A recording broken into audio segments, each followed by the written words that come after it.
think Jason's trying to put somebody on.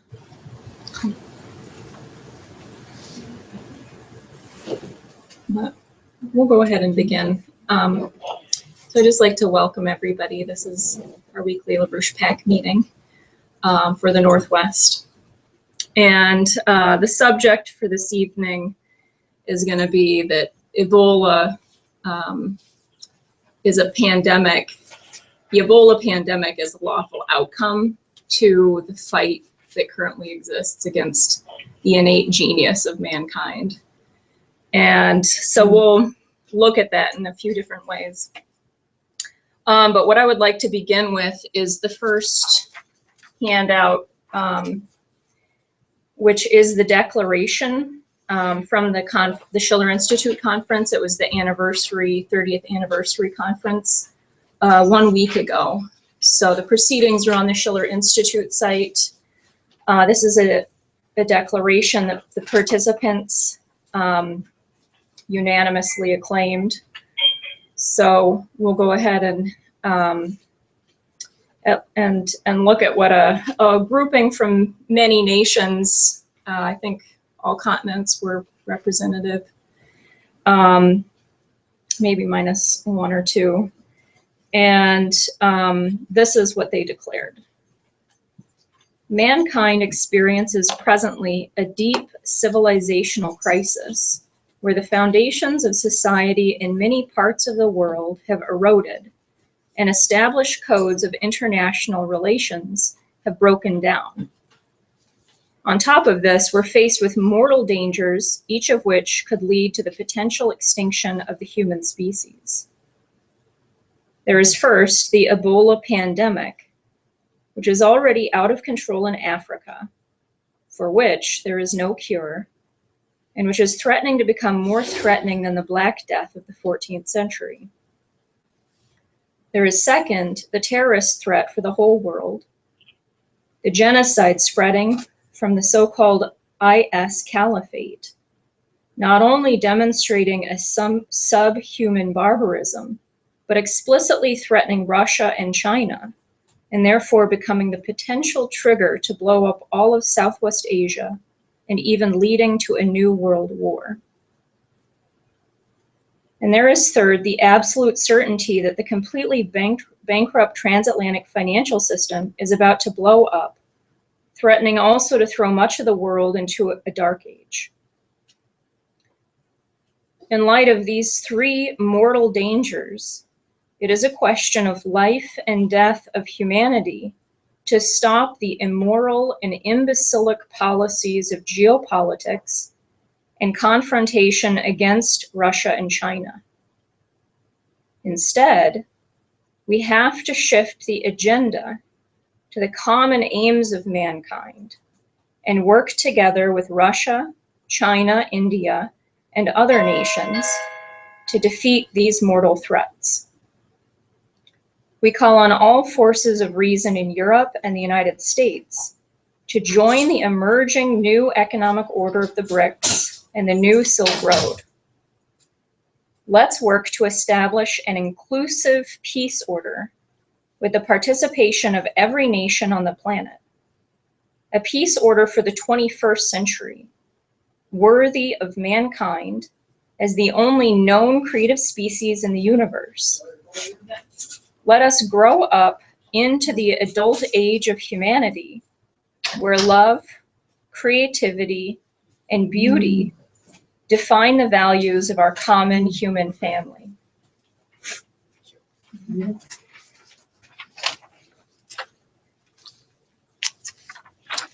And then Helga gave a very nice challenge as a conclusion to the conference, where she challenged everybody participating with the need to fall in love with the potential for humanity.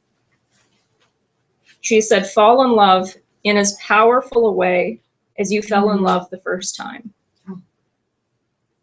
Fall in love with humanity. The potential of mankind is so beautiful, and we have to act from that standpoint. So I think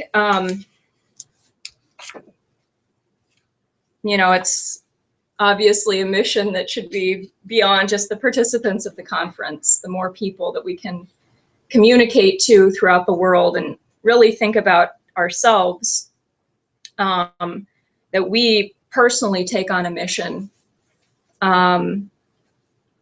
where we look at reality in the face and we use the lies and injustices that we see as fuel. So our actions reflect that kind of commitment that Helga's talking about, to actually say what's true and operate from the standpoint of not, you know, what is the doctrine of today, the survival of the fittest. I'm gonna step on somebody to make myself, you know, get ahead. These different kind of philosophical outlooks, which have pervaded a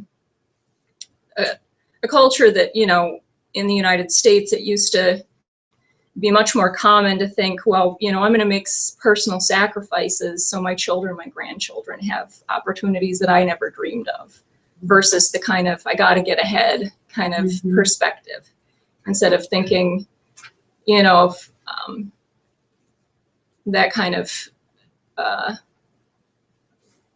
outlook, to think more about, well, what kind of, do we have the moral fitness to survive as humanity? What is it? What is that going to require from us? So I'm just going to go through a few of the latest developments, which there's a lot, so I'm just picking a handful of things to go through. And the first one is quite fun. Vladimir Putin really broke protocol and said some very unlikely things at a conference titled "The World Order: New Rules or a Game Without Rules." That was the theme of the Valdai International Discussion Club. So there were 25 countries that had representatives, 62 foreign participants. So I'm just going to read a few of his statements. We've put his whole, you know, if not his whole, a good chunk of what he stated on the website, so people can take a little bit more if you are so inclined after hearing a section of it. So this is Vladimir Putin. He says, "Some of what I say might seem a bit too harsh, but if we do not speak directly and honestly about what we really think, then there is little point in even meeting in this way. It would be better in that case just to keep to diplomatic get-togethers, where no one says anything of real sense. And recalling the words of one famous diplomat, you realize that diplomats have tongues so as not to speak the truth." It's quite blunt. "First of all," he says, "changes in the world order have usually been accompanied by, if not global war and conflict, then by chains of intensive local level conflicts. Second, global politics is above all about economic leadership, issues of war and peace, and humanitarian dimension, including human rights. Sadly, there is no guarantee and no certainty that the current system of global and regional security is able to protect us from upheavals. This system has become seriously weakened, fragmented, and deformed. The Cold War ended, but it did not end with the signing of a peace treaty with clear and transparent agreements on respecting existing rules or creating new rules and standards. This created the impression that the so-called victors in the Cold War had decided to pressure events and reshape the world to suit their own needs and interests. International law has been forced to retreat over and over by the onslaught of legal nihilism. Objectivity and justice have been sacrificed on the altar of political expediency. Arbitrary interpretations and biased assessments have replaced legal norms. At the same time, total control of the global mass media has made it possible, when desired, to portray white as black and black as white. In a situation where you had domination by one country and its allies, or its satellites rather, the search for global solutions often turned into an attempt to impose their own universal recipes. This group's ambitions grew so big that they started presenting the policies they put together in their corridors of power as the view of the entire international community. But this is not the case. The very notion of national sovereignty became a relative value for most countries. In essence, what was being proposed was the formula. The greater the loyalty toward the world's sole power center, the greater this or that ruling regime's legitimacy. The measures taken against those who refuse to submit are well known and have been tried and tested many times. They include use of force, economic and propaganda pressure, meddling in domestic affairs, and appeals to a kind of supralegal legitimacy when they need to justify illegal intervention in this or that conflict or toppling inconvenient regimes. Of late, we have increasing evidence, too, that outright blackmail has been used with regard to a number of leaders. It is not for nothing that Big Brother is spending billions of dollars on keeping the whole world, including its own closest allies, under surveillance. Wow. Let's ask ourselves, how comfortable are we with this? How safe are we? How happy living in this world? And how fair and rational has it become? Maybe we have no real reasons to worry, argue, and ask awkward questions. Maybe the United States' exceptional position in the way they are carrying out their leadership really is a blessing for us all. And their meddling in events all around the world is bringing peace, prosperity, progress, growth, and democracy. And we should maybe just relax and enjoy it all. Let me say that this is not the case. Absolutely not the case. A unilateral diktat in imposing one's own models produces the opposite result. Instead of settling conflicts, it leads to their escalation. Instead of sovereign and stable states, we see the growing spread of chaos. And instead of democracy, there is support for very dubious public ranging from open neo-fascists to Islamic radicals. Why do they support such people? They do this because they decide to use them as instruments along the way in achieving their goals, but they burn their fingers and recoil.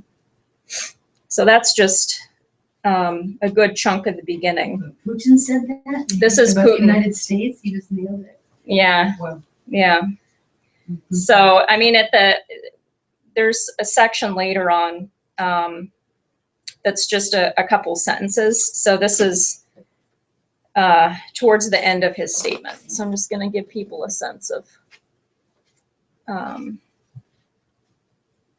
yeah, it's here.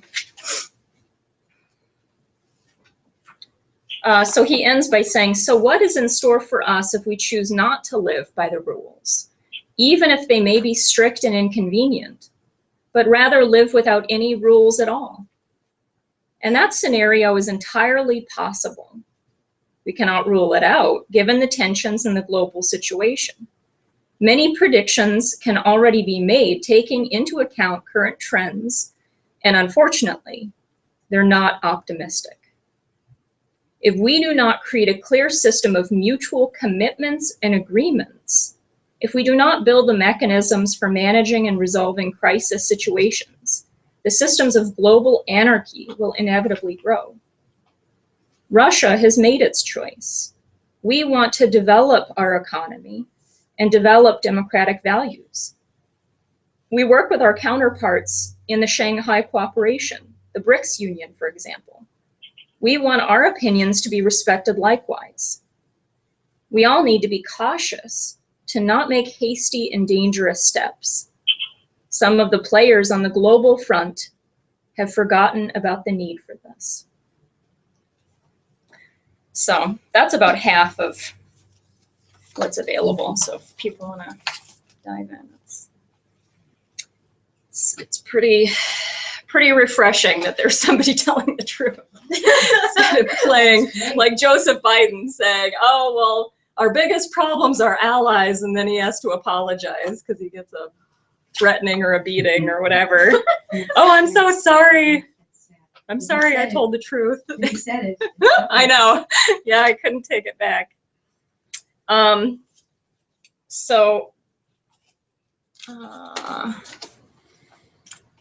So 2 days ago, the BRICS nations sponsored a conference on nutrition,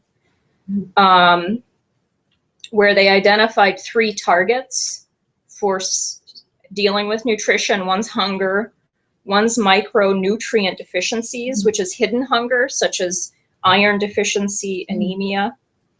And then the third target was diet-related non-communicable diseases, usually associated with obesity. And an estimated 2 billion people on Earth suffer from micronutrient deficiencies.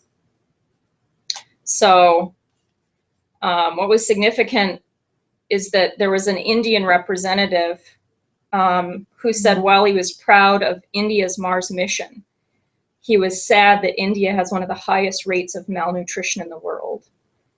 And he stated the hope as they're coming out of this conference that there wouldn't need to be another conference on this.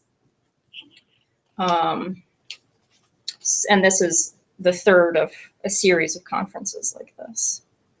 Or no, it's a second. He was saying, I hope there's no need for the third conference. And then I believe it was yesterday, China launched their 4th lunar mission, who has the challenge to descend through Earth's atmosphere to come back from the moon and descend through the Earth's atmosphere at high speed and temperature and land safely. So they're plugging along, just like Russia, who just had a week-long conference on fusion and fission-fusion hybrids. Unfortunately, many US scientists were barred from going to the conference because they're our enemy.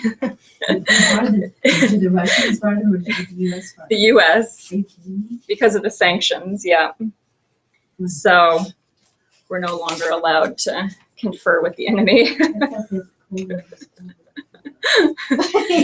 So if they're privately affiliated, they could. Some went, but those affiliated with NASA and government institutions were barred. So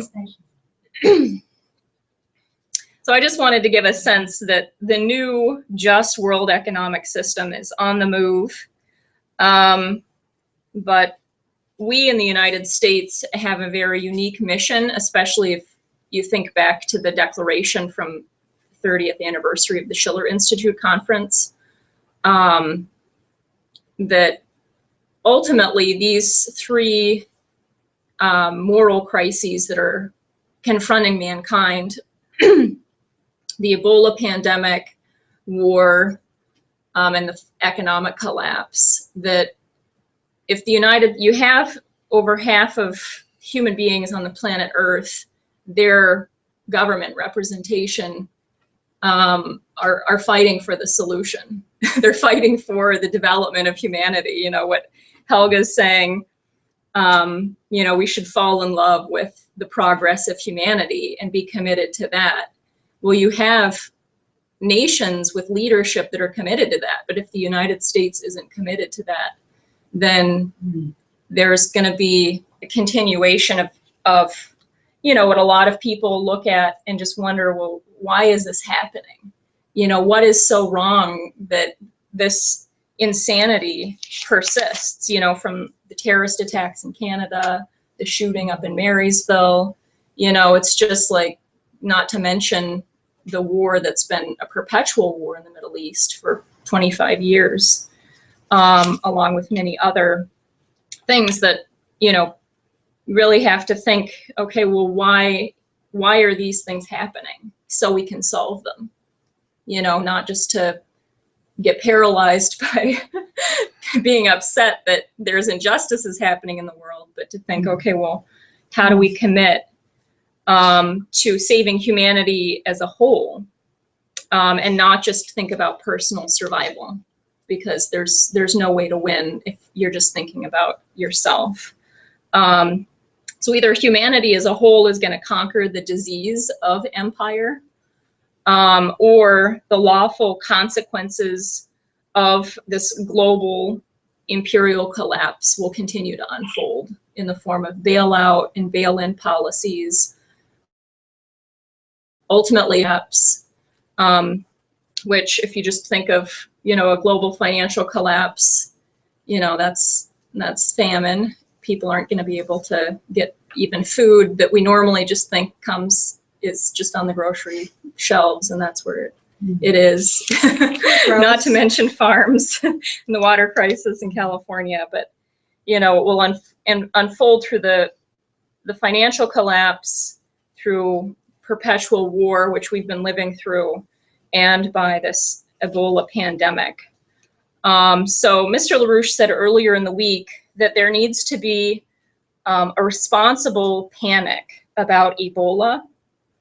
And I would say, you know, as opposed to the Obama solution, which is to hug the survivors, you know, and just don't worry, you know, I'm hugging them. It's all okay. It's, you know, it's not contagious. You're all safe.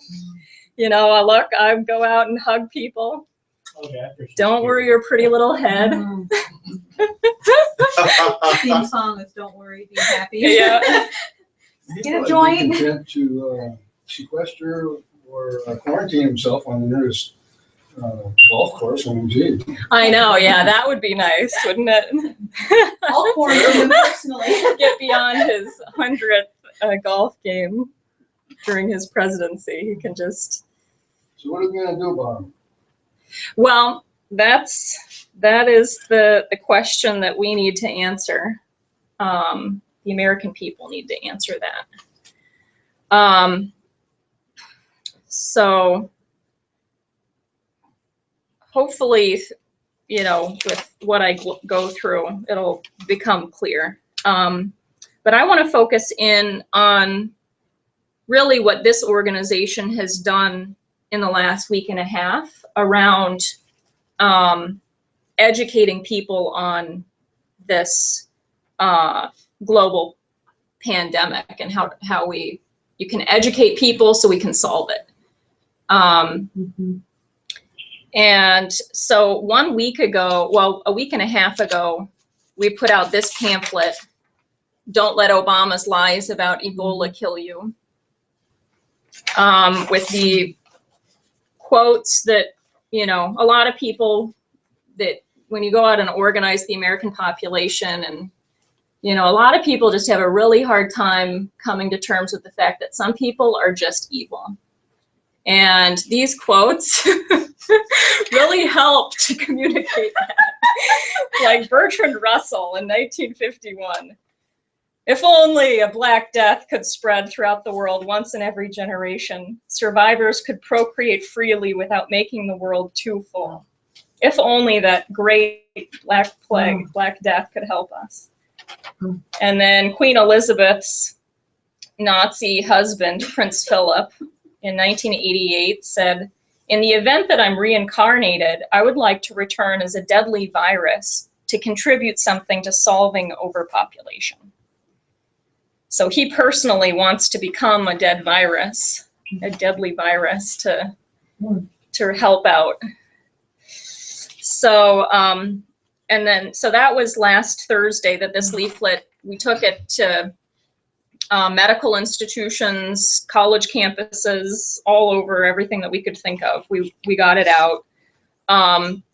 Dr. Deborah Freeman, who is a doctor in public health and epidemiology, wrote this leaflet after attending a conference on Ebola at Johns Hopkins University, which is where she studied.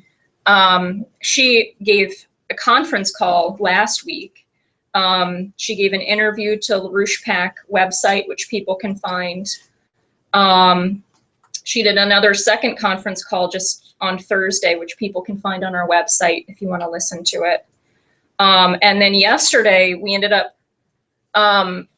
getting some new ammunition, the emergency war plan to stop Ebola.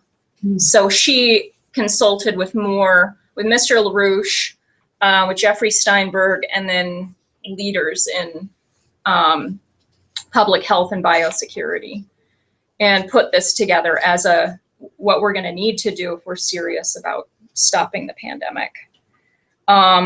So as this was produced yesterday, people probably heard that there's a new confirmed case in New York City. Now there's a woman who's being quarantined, which New Jersey and New York are now quarantining people coming back from these 3 African nations. And then there's a new case in Mali, which I believe makes the 6th African nation that has Ebola.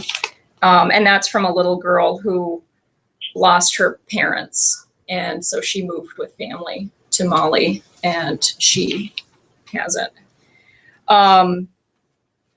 So on the same day, yesterday, we had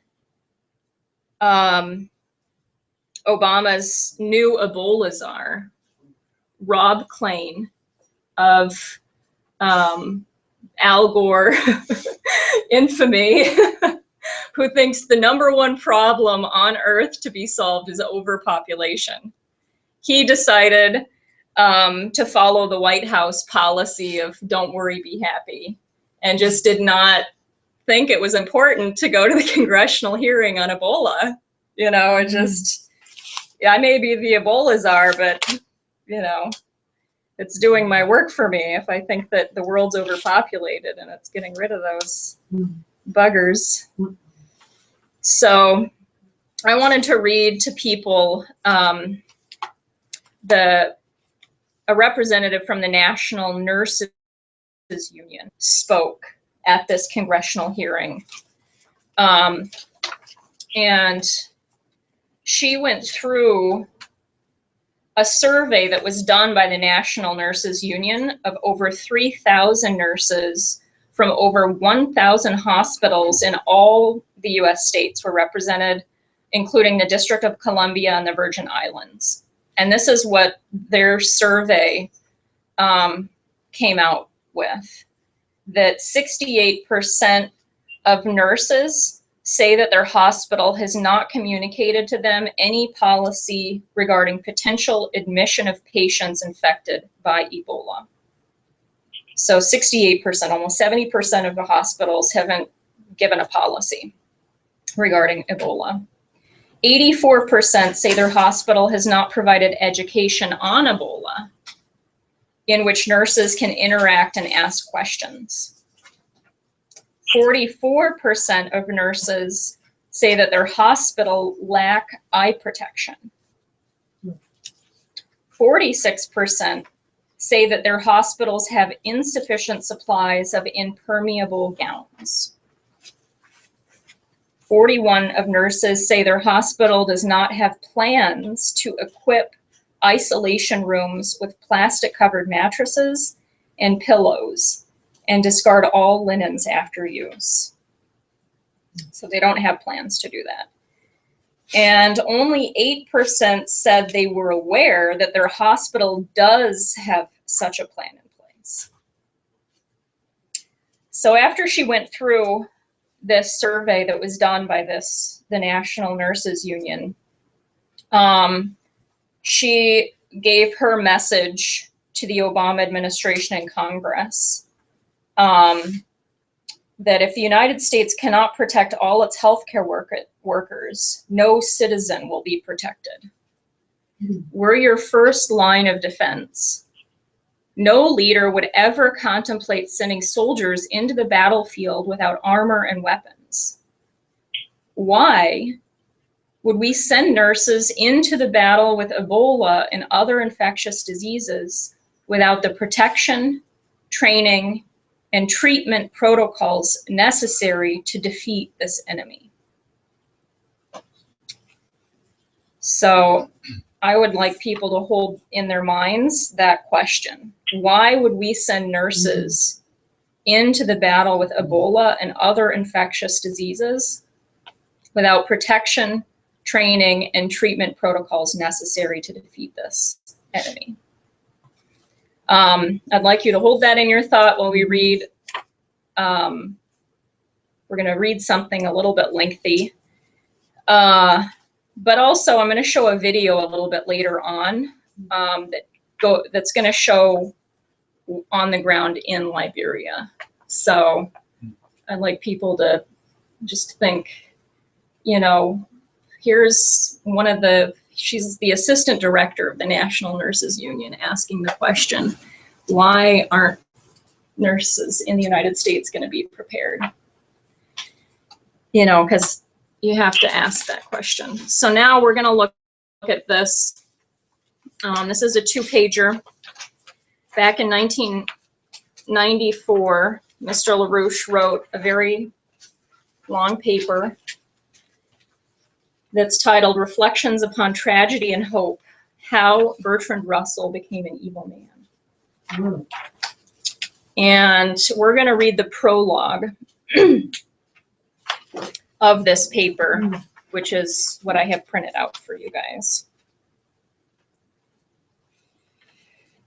So he states, the spark of genius in the preschool child, if it has not been destroyed already, is often typified by the Socratic manner in which the child asks, why?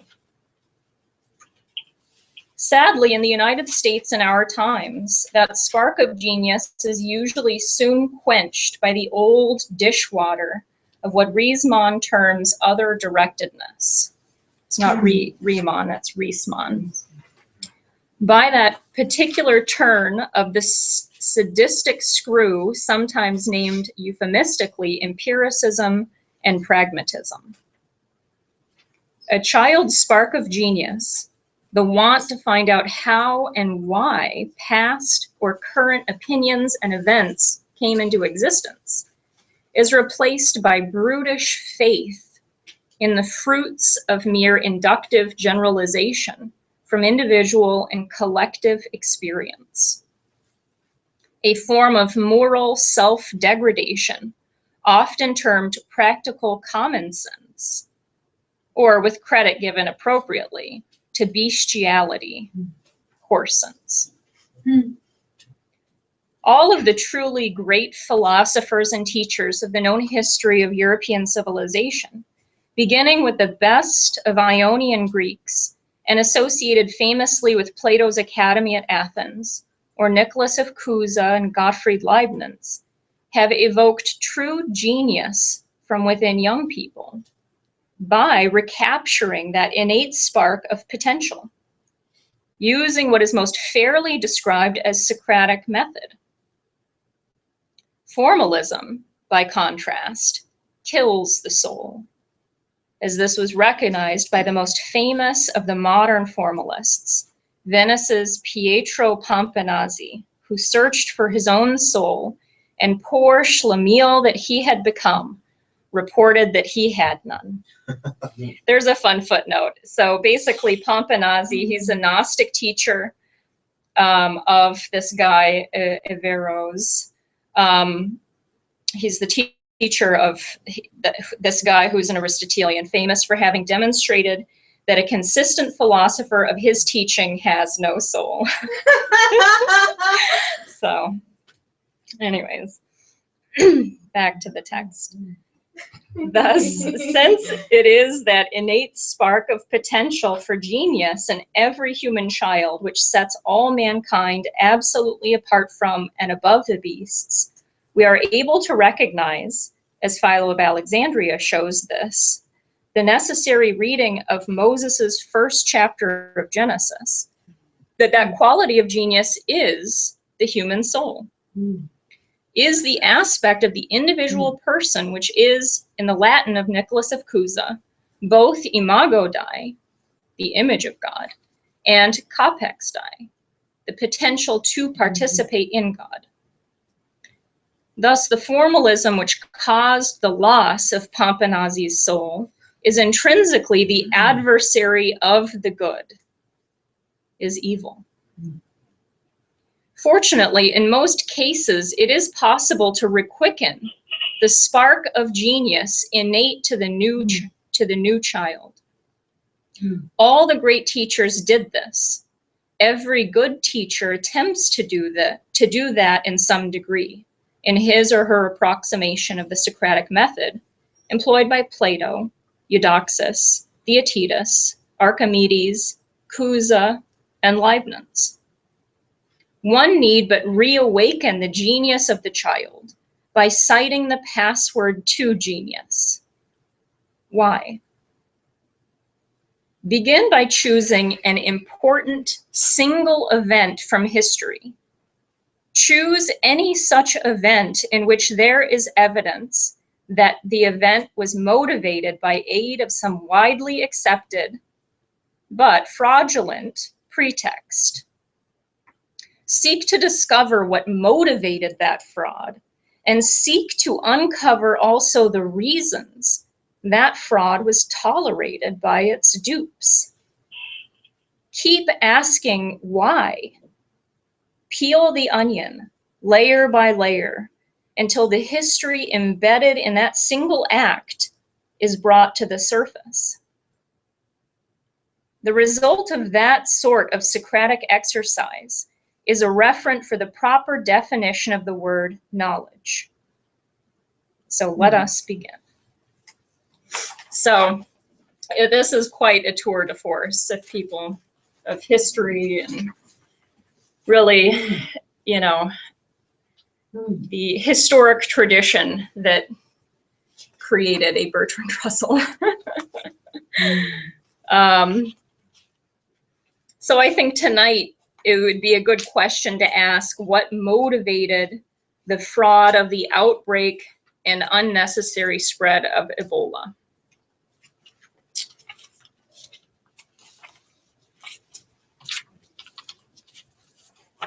So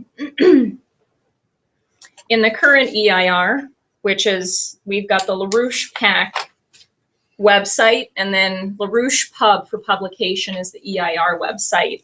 And the most current EIR from this week, there's a revisiting of, there was an EIR special report that was put out in 1974,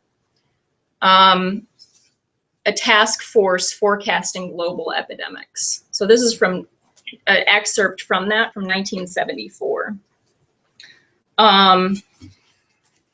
So if people want to go and look at it, then I would suggest you do. It's available on the website. I'm just going to read a couple little, just the way that it opens up. So two fundamental points in that 1974 study stand out. First, this was not a forecast about Mother Nature. The enemy then, as today, was the financier oligarchy and the policies they were attempting to impose, genocidal policies on an immense scale. Second, this 1974 study focused on the ecological system as a whole for reasons that were explained at the outset of the study. The way the ecology as a whole operates is from two fundamental principles. First of all, it is a global phenomenon. It's impossible to view it as the zero growthers view it, as a mere collection of individual organisms, a mere collection of 3 billion human beings, which is how many there were about that time, X million cattle, sheep, and so on, so many other species. It's a single global system. And second, it is a global system that has to evolve to higher and higher levels of energy flows and of rates of development of these energy flows. So that's the statement of this study in 1974, and what we assert, what the LaRouche organization asserted in that. So that was before I was born.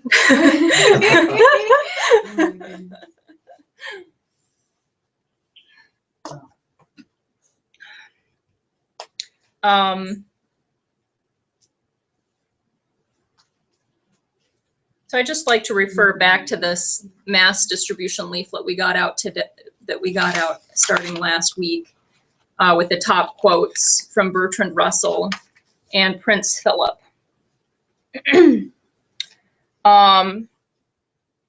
Because this idea of zero growthers to get to zero growth, you know, it's actually, it's too nice for those individuals because of what ultimately is going to happen if, you know, these crises that face mankind are fully unleashed: war, the Ebola pandemic, and the financial collapse.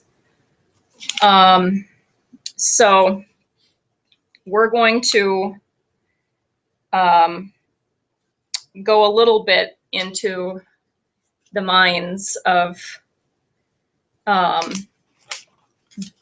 those who are fighting the innate genius of mankind, to familiarize people a little bit with the fact that there are such people. So, You want the light still on you? no, that's fine. Okay. So yeah, he doesn't look like the most kind and fuzzy personality. That's Bertrand Russell, the guy who says we could procreate freely if a Black Death spread once in every generation. So it might be unpleasant, but what of it? He does have dead eyes. So anyways, we're going to look at a speech. This is David Attenborough.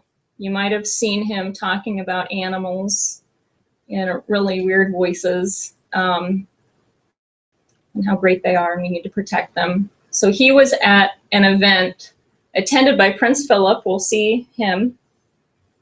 The deadly virus. We'll watch a few minutes of this, but this is a conference sponsored by the Royal Society, and it's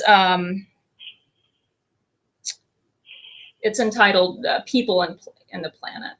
So, anyways, it'll be self-evident. So, here we go. And yet, now, in spite of a great number of individual successes, the problem seems bigger than ever. True, thanks to the vigor and wisdom of conservationists, no major charismatic species has yet disappeared. Many are still trembling on the brink, but they're hanging on. Endangered Today, species. however, overall, there are more problems, not less. More species at risk of extinction than ever before. Oh, Why? okay. Well, I wanted people also to listen for what he says is a fundamental truth. I think that would be very interesting, thinking about fundamental truths of the Declaration of Independence versus David Attenborough's fundamental truth. 50 years ago, when the WWF was founded, there were about 3 billion people World Wildlife on Fund. Earth. Now there are almost 7 billion, over twice as many, and every one of them needing space. Space for their homes, space to grow their food, or get others to grow it for them, space to build schools and roads and airfields. Where did that come from? A little might be taken from land occupied by other people, but most of it could only come from the land which, for millions of years, animals and plants had had for themselves, the natural world. But the impact of these extra millions I of guess people he doesn't think has spread humans are far natural. beyond the space that they physically claim. The spread of industrialization has changed the chemical consistency of the atmosphere.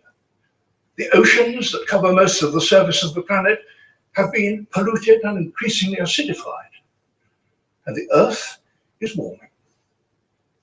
We now realize that the disasters that continue increasingly to afflict the natural world have one element that connects them all: the unprecedented increase in the number of human beings on the planet. There have been prophets who've warned us of this impending disaster, of course. One of the first was Thomas Malthus. His name, Malthus, leads some to suppose that he was some continental European philosopher, a German perhaps, but he was not. He was an Englishman, born in Guildford in Surrey in the middle of the 18th century. His most important book, an essay of the principle of population, was published over 200 years ago in 1798. In it, he argued that the human population would increase inexorably until it was halted by what he called misery and vice. Today, for some reason, that prophecy seems to be largely ignored, or at any rate disregarded. It's true that he did not foresee the so-called Green Revolution, which greatly increased the amount of food that can be produced in any given area of arable land. And there may be other advances in our food producing skills that we ourselves still can't foresee. But such advances only delay things. The fundamental truth that Malthus proclaimed remains the truth. There cannot be more people on this earth than can be fed. Many people would like to deny that this is so. They would like to believe in that oxymoron, sustainable growth.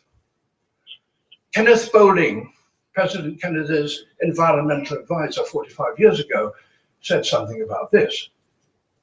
Anyone who believes in indefinite growth in anything physical on a physically finite planet, he said, is either mad or an economist. The population of the world is now growing by nearly 80 million a year, 1.5 million a week, 250,000 a day, 10,000 an hour, growing. In this country, it's projected to grow by 10 million in the next 22 years. That's equivalent to 10 more Birminghams. All these people in this country and worldwide, rich or poor, need and deserve food, water, energy, and space. Will they be able to get it? I don't know. I hope so. But the government's chief scientists and the last president of the Royal Society have both referred to the approaching perfect storm of population growth, climate change, and peak oil production, leading inexorably to more and more insecurity in the supply of food, water, and energy. So I think that's enough. There are a lot of The eyes of the people. false behind it. assumptions going on with this. Very, guy with some very evil ideas. This is Thomas Malthus. I actually learned about this guy before I met the LaRouche movement about 11 years ago. And I was a student at University of Washington studying public policy, and I had a class on women and economic development in the third world. It was taught by an Indian professor, and she showed us a video reenactment of Thomas Malthus going through the issues of overpopulation. And his solution for overpopulation was to move the poor people into the swamps, to propagate disease, starvation, to curb the population. Thomas Malthus was paid to write this book on overpopulation by the British East India Company. He's just an imperialist, a puppet of the imperialists.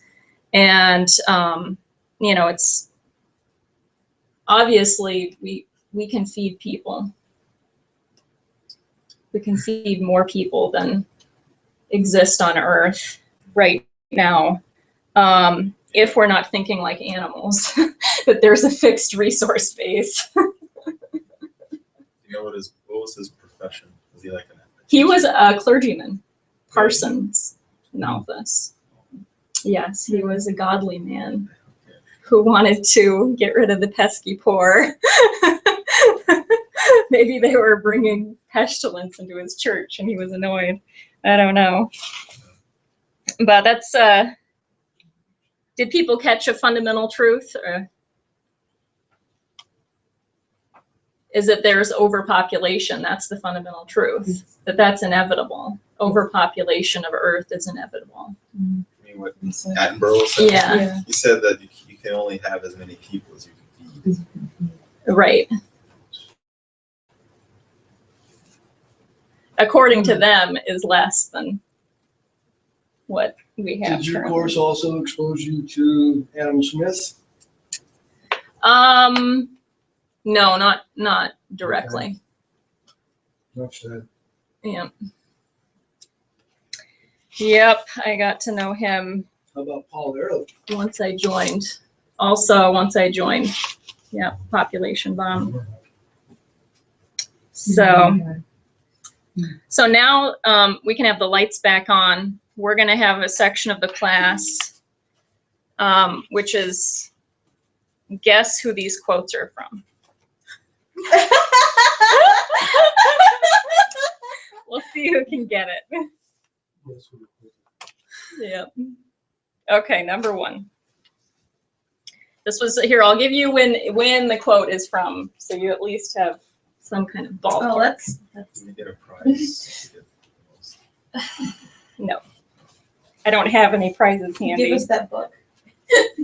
No, it's mine. Okay, so the first one is from 1923. Okay, so socialism, especially international socialism, is only possible as a stable system if the population is stationary or nearly so. Which is not physically stationary, but the amount of people is fixed.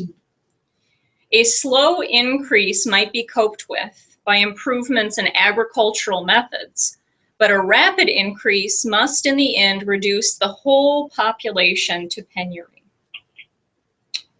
The white population of the world will soon cease to increase.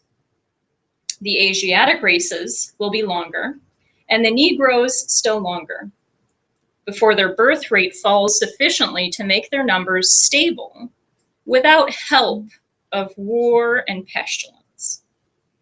Until that happens, the benefits aimed at by socialism can only be partially realized, and the less prolific races will have to defend themselves against the more prolific by methods which are disgusting, even if they are necessary. Nice. End of the quote. Bertrand Lawton. Bertrand Russell. Yep, that is That was Bertrand Russell. Bertrand Russell in 1923. Okay, next quote.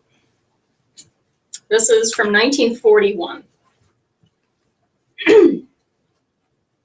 In the areas in question, we have to push a deliberately negative population policy. With the propaganda campaigns, especially in the press, radio, movies, leaflets, short brochures, educational presentations, and the like, the population must be induced toward the thought of how damaging it is to have many children. We must point to the costs which children entail. And then it should be pointed out what could have been bought instead. The great dangers to the health of women which can emerge in births can be pointed out and the like. In addition, this propaganda, generous propaganda in the favor of means of birth control, must be spread. An industry specialized in such means has to be created. Neither the approval or dissemination of birth control means should be punishable, nor abortion. We ought to absolutely promote the establishment of abortion institutes. Midwives and medics can be trained to give abortions. The more professionally the abortions are carried out, the more the population will gain trust in this respect. Also, physicians must, of course, be permitted to carry out abortions without a violation of his medical oath coming into question. So I'm going to read this much of the quote and ask who people think it is, and then I'm going to read a little bit more and see if there's a different idea. So far, who do you think it is? When was it again? 1941. Who? Margaret Sanger? No. Mm-mm. Margaret Lee? I won't say, actually. People should just throw out a bunch of names, and then I'll read on and see if they change their idea. Bertrand Russell. It is in the Bertrand Russell paper, but that doesn't mean it's Bertrand Russell. Churchill? Carl Brandt. Okay, any more? Adolf Hitler. Any more?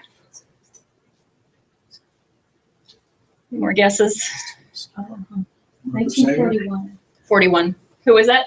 Margaret Sanger? That was already said. Winston Oh, Churchill. Sorry, I missed I it. already said Winston Churchill. okay, now I'm going to read on. Okay, so this person continues. Voluntary sterilization is also to be promoted. Infant mortality must not be combated. Mothers What? must not be instructed about care for infants and children's diseases. Is he kidding? Once we have converted the mass of the people to the idea of a 1 or 2 child system, we will have reached the goal we are aiming at.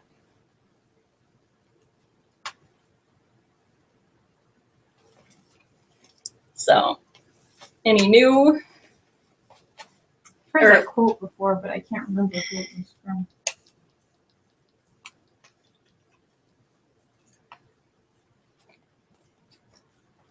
So one person said the right person. So Carl Brandt. Adolf Hitler. it was Adolf Hitler, Oh, wow. 1941. Yeah. Oh, This was his policy for the occupation of Russia and other parts of Eastern Europe, which he disseminated as General Plan Ost in 1941. Yep, he did Bertrand Russell proud. Okay, that was a heavy one. Oof. Okay, now we'll go back and think of the difference between the fundamental truths that we were just looking at between David Attenborough and Prince Philip and the Royal Society's fundamental truth and the idea of fundamental truths of life, liberty, and the pursuit of happiness.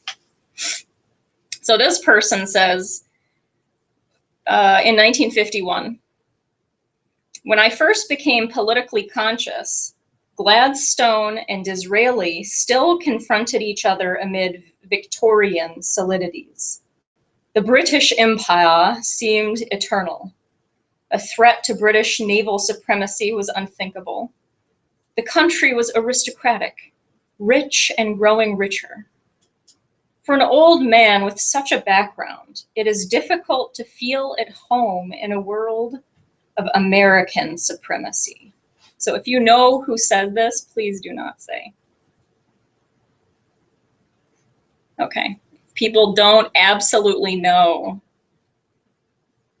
then you can guess. If you absolutely know, then just keep it to yourself. Is that the whole thing? Mm-hmm. Prince Philip? Okay. Anybody else?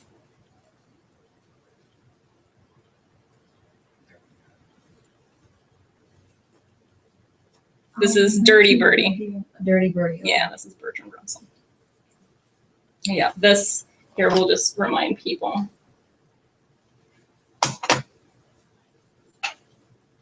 Oh, I think I closed it now. Okay. I think it's good to just look into the eyes of evil every once in a while. His eyes are black. No, I know. It's really disturbing. Like he's looking down upon you. Like a, what is that called? Yes. Taxidermy? You're like a stuffed animal. So I've got two more short quotes. Yeah, and these are from Bertrand Russell. One is when he's quite young. Or younger. It's 1914. It's a letter that he writes to somebody after visiting the United States. He says, "I find the colored people friendly and nice. They seem to have a dog's liking for the white man. The same kind of trust and ungrudging sense of inferiority. Huh. I don't feel any recoil from them." He's so generous. And then in 1951, in his book, The Impact of Science on Society, he prophesies that under his dogmas that the present urban and industrial centers will have become derelict, and their inhabitants, if still alive, will have reverted to the peasant hardships of their medieval ancestors. You can just think of Detroit and Cleveland, some of these former urban industrial centers, where you in Detroit have whole blocks that are just cordoned off. Mm-hmm. So there's no electricity, water, trash collection to just shut down the functioning of that city. So anyways, that's just to get into the mind of